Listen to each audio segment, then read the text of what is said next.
Šiandien kalbėsim ne apie gerus dalykus, apie gyvenimo problemas. Kaip pavyzdžiui, šitas tvenkinys, kurį mes pagilinom, išvalėm, užveisėm augalus, kurie turėtų švarinti tvenkinį. Tada pralaukiam kurį laiką, palaukia žuvytes, kurios negadina ten krantų ir taip toliau, kaip plačiakaktis, orfa, man atrodo, ar kažkokia tai ten, kuri nekarpinė buvo.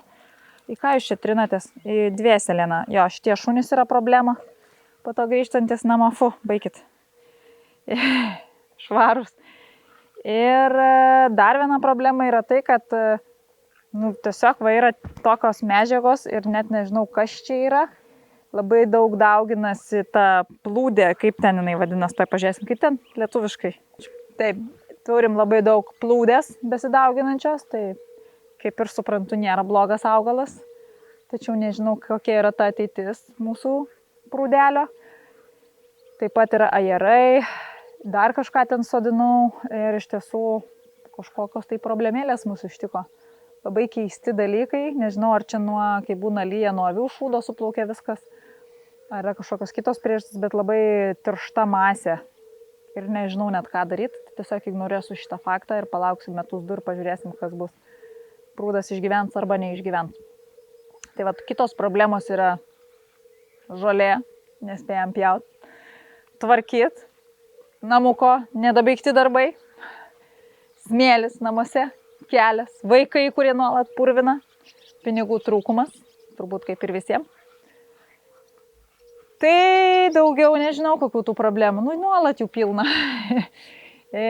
Amarai užpuolė mano augalus, taip gražiai prižiūrėjau, viską dariau, su tais ekologiškais purškiau, bet tai kaip suprantu, arba jie yra per silpni, arba jos reikia dar dažniau purško, aš nelabai gal noriu. Tai man visada padėjo nuo amarų labai gerai Nimzal, nimbamedžio indiško to augalo koncentratas. Tai dabar savo dabartinį naudojimą papildysiu šituo. Ir tikiuosi, kad viskas bus gerai, bet vakar nemiegojau ir, kaip sakant, vieną kitą šarėlę tikrai išleidau, nes širdį tikrai skauda, kai tiek įdedi daug pastangų ir tie augalėliai, kaip sakant, yra naikinami. Kaip sako, reikėtų leisti visiems gyvūnams gyventi, bet amarams tai tikrai ne. Mūsiems ir amarams tai tikrai ne. Nors jie irgi yra ekosistemos dalis ir jie yra būtini, bet nežinau. Taip, suprantu, ten bitės, ten visos tos rūšys, tai tikrai taip reikėtų saugoti ir dėl purškimo, ir dėl viso kito. O daugiau net nežinau, ką pasakyti. Tai vat, mano augalėliai tikrai kai kurie ir nušalo, bet palyginus tai nepasakyčiau, kad daug. Aišku, aš neauginu jų pardavimui, auginu savo, tai man ten tas nušalimas gal nesudaro tiek daug skirtumo, nes ar mažiau ar daugiau turėsiu, vis tiek yra gerai. O šiaip tai kartais tikrai pavargsti, suktis, atrodo galo nesimato, sustvarkai, pasidarai, nusipjauni žolę, nueini į kitą galą, tada amarai užpuolė, tada tas anas. Tai kaip fainas kaimas, mano laimė, bet iš kitos pusės kartais galvoju, kiek galima. Tikrai kartais norėtųsi, kaip būna žmonės ateina ir taip išsterilizuoja tą kaimą, kad tai tampa kaip ir miesto dalis, susikuria savo tą infrastruktūrą tobulą. Tai tikrai, pavyzdžiui, kad ta žolė, koks robotas pjautų, ten taip toliau, tikiuosi ateityje galėsim tą padaryti. Bet šiaip tai sudėtinga, kiekvieną kampą, kur eini, tai va čia su trimeriu jau reikia pjauti, reikia gerai pasidarbuoti, išmokti, nes maniškis jau nebeima tas elektrinis mažiukas, trimeriukas, benzininis ok.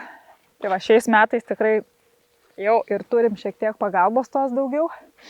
Bet kažkaip sunkiai viskas susitvarko, nes matyt, kuo labiau tvarkais ir apsitvarkai, tuo daugiau norisi tos tvarkos iš esmės, nes kai yra netvarka, tai tu su jie sustaikai ir kiekvienas mažas dalykas džiugina. O kai jau atrodo jos yra daugiau, tada vis tas poreikis tvarkai reikalavimas auga. Tai vat, kurioje vietoje čia reikėtų sustoti. Atrodo ir čia.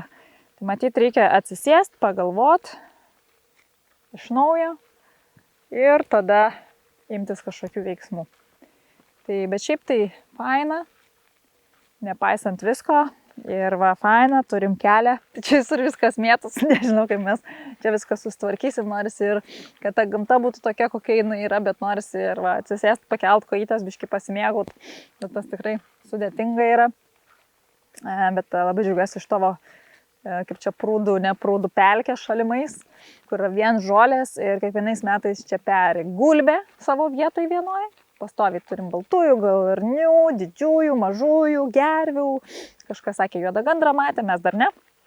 Bet lūšį matėm netoliese pas kaimynus. Ir, nu, va, po truputį kažkaip, kai pažiūri, va, šitą, pavyzdžiui, lauką irgi fainiai, nes avis labai gerai nuvalgo viską. Tai tokia kaip prevencijos priemonė, mačiau įrašą vieną, kai tipo vežasi 20 ožkų ir reikia sklypą išvalyti, nes ožkos griaužia viską, iš esmės griaužia, rupšnoja, net medžius apkramto. Tai kai nori net ir medelius apkramtytų, kad viską išvalytų, tai nusiveži 20 ar 10 ožkų ir viską išvalo. Galvojam, gal reikia tokią paslaugą pradėti siūlyti.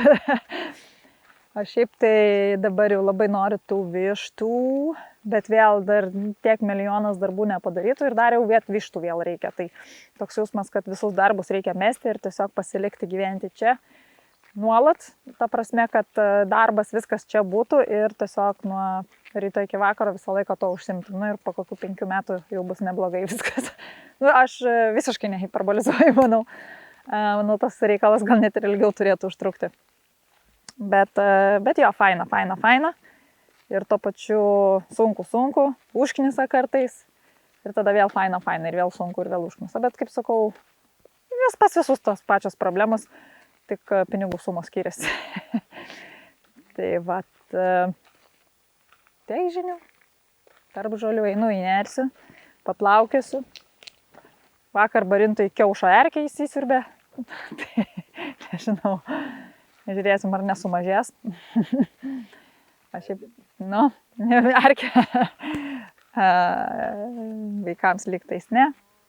Aiva, būtų labai faina išsikviesti botaniką arba apskritai žmogų, kuris laukinėse augaluose nutokia ir papasakotų apie augalus, kažkokią edukaciją padarytų mums iš tikrųjų pradžiai.